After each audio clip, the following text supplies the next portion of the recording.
Meditation in a Tool Shed by C.S. Lewis. I was standing today in the dark tool shed. The sun was shining outside, and through the crack at the top of the door there came a sunbeam. From where I stood, that beam of light, with the specks of dust floating in it, was the most striking thing in the place.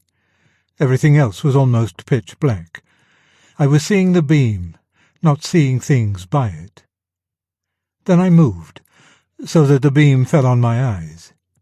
Instantly the whole previous picture vanished. I saw no tool shed, and, above all, no beam. Instead I saw, framed in the irregular cranny at the top of the door, green leaves moving on the branches of a tree outside, and beyond that, 90-odd million miles away, the sun. Looking along the beam and looking at the beam are very different experiences. But this is only a very simple example of the difference between looking at and looking along. A young man meets a girl. The whole world looks different when he sees her.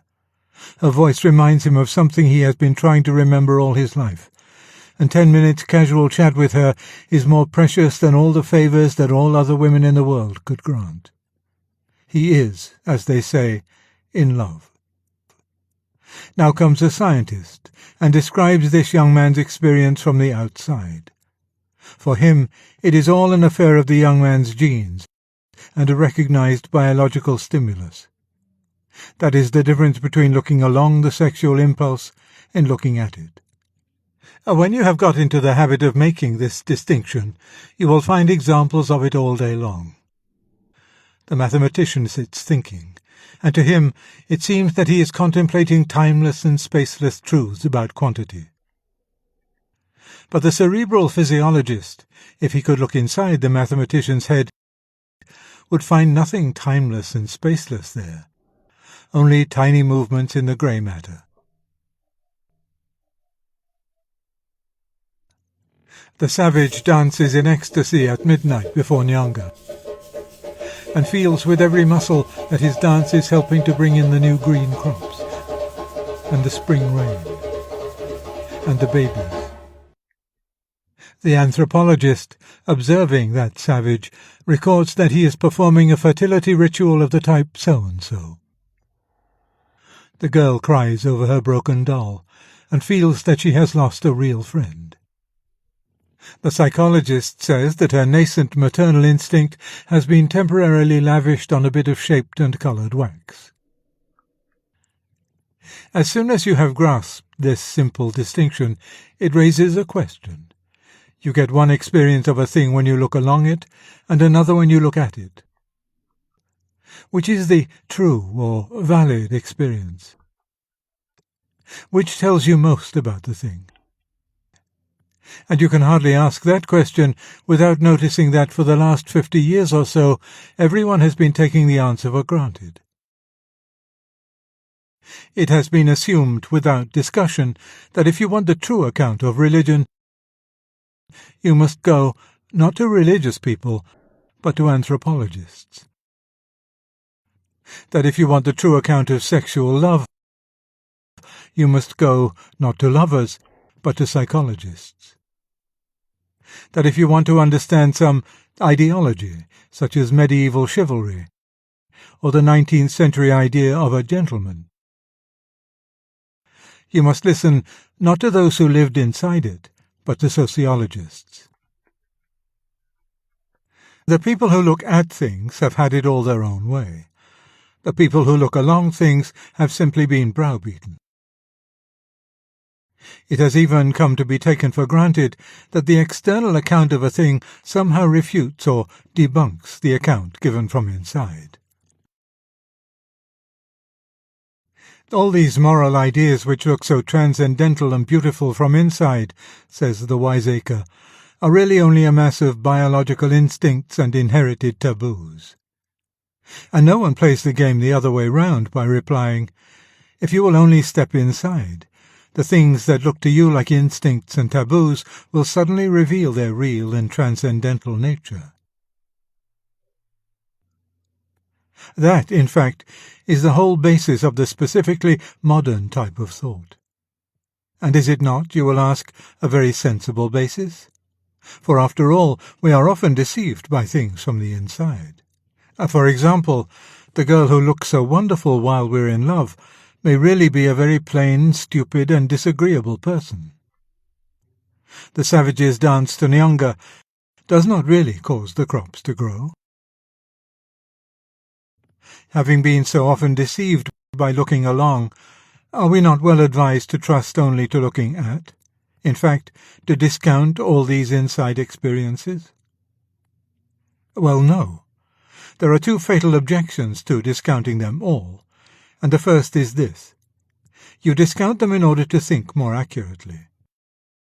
But you can't think at all, and therefore, of course, can't think accurately if you have nothing to think about. A physiologist, for example, can study pain and find out that it is, whatever is means, such and such neural events. But the word pain would have no meaning for him unless he had been inside by actually suffering. If he had never looked along pain, he simply wouldn't know what he was looking at. The very subject for his inquiries from outside exists for him only because he has, at least once, been inside. This case is not likely to occur because every man has felt pain. But it is perfectly easy to go on all your life giving explanations of religion, love, morality, honor, and the like, without having been inside any of them. And if you do that, you are simply playing with counters. You go on explaining a thing without knowing what it is. That is why a great deal of contemporary thought is, strictly speaking, thought about nothing.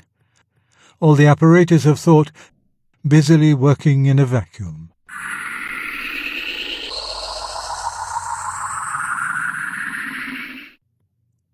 The other objection is this. Let us go back to the tool shed. I might have discounted what I saw when looking along the beam, i.e. the leaves moving and the sun, on the ground that it was really only a strip of dusty light in a dark shed.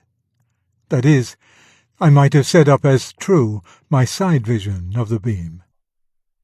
But then that side vision is itself an instance of the activity we call seeing, and this new instance could also be looked at from outside. I could allow a scientist to tell me that what seemed to be a beam of light in a shed was really only an agitation of my own optic nerves. And that would be just as good, or as bad, a bit of debunking as the previous one. The picture of the beam in the tool shed would now have to be discounted, just as the previous picture of the trees and the sun had been discounted. And then, where are we? In other words, you can step outside one experience only by stepping inside another. Therefore, if all inside experiences are misleading, we are always misled. The cerebral physiologist may say, if he chooses, that the mathematician's thought is only tiny physical movements of the grey matter. But then, what about the cerebral physiologist's own thought at that very moment? A second physiologist, looking at it, could pronounce it also to be only tiny physical movements in the first physiologist's skull. Where is the rot to end? The answer is that we must never allow the rot to begin. We must, on pain of idiocy, deny from the very outset the idea that looking at is, by its own nature, intrinsically truer or better than looking along. One must look both along and at everything. In particular cases, we shall find reason for regarding the one or the other vision as inferior. Thus the inside vision of rational thinking must be truer than the outside vision which sees only movements of the grey matter. For if the outside vision were the correct one, all thought, including this thought itself, would be valueless, and this is self-contradictory. You cannot have a proof that no proofs matter.